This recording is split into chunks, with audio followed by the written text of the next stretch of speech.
Hello, my name is Trisha Baloli, and my topic is on honoring teachers. Honoring teachers is a subject from our Teaching Critical Thinking book.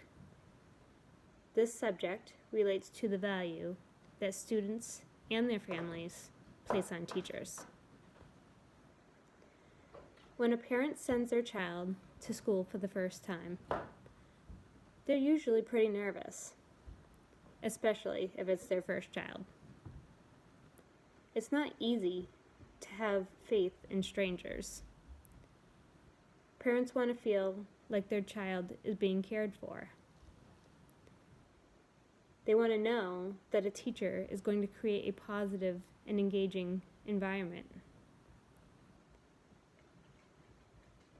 However, as young children turn into teenagers, students start to question authority.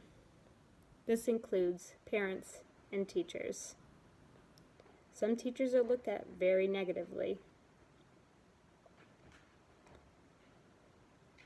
Some students worry that a teacher doesn't like them if they got a bad grade. However, teachers have to form their grades off of your effort and your participation.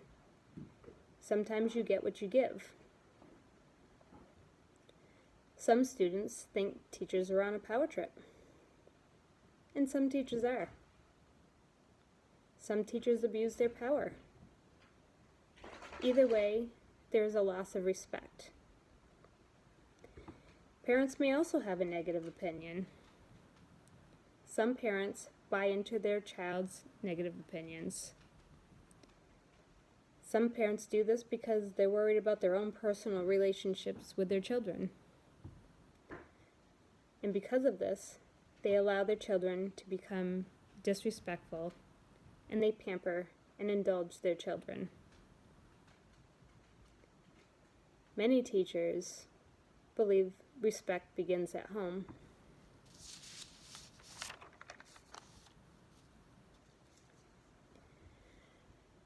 What I know is this: if the student-teacher relationship is tarnished for any reason, one thing is certain: it is very difficult for learning to take place.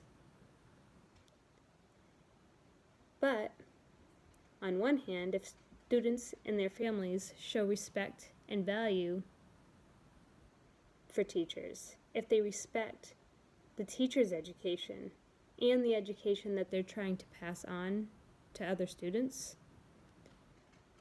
then this could create a positive environment for everyone.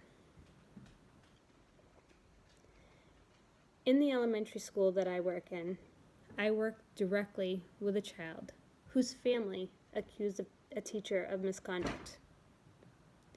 Keep in mind, this child was very unruly. This child would climb shelves, run through the halls, and throw things in the classroom like staplers. This circumstance had to be investigated. The teacher was put on administrative leave, and while they were gone, I personally watched this child brag to other students that they got the teacher fired, that the teacher was mean. However, the teacher was cleared of all charges and was found innocent and able to return to work. The student was completely baffled. My opinion is this student had definitely been overhearing adult conversations at home and was repeating things that he had heard. But then, when I think about the video Precious Knowledge, I think about the Raza class. Those teachers had a positive and engaging environment. They had support and respect from their students and their families, but not their administration.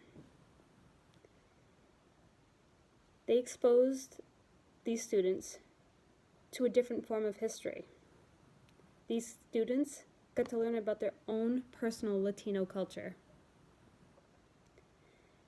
They say this class opened their eyes. They say that it showed them that textbooks can be one-sided.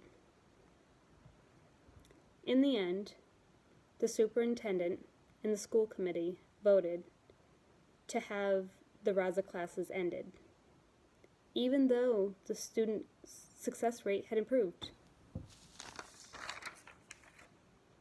So then I have to ask myself, where does this negativity really come from? Does it begin at home? Would things be better if parents raised more respectful human beings? Or does it come from society and administration for opening the minds of potential critical thinkers? Then there is the position that students have a false sense of entitlement. Some people, students, families, parents, they want the best results without putting in the work. What's your opinion?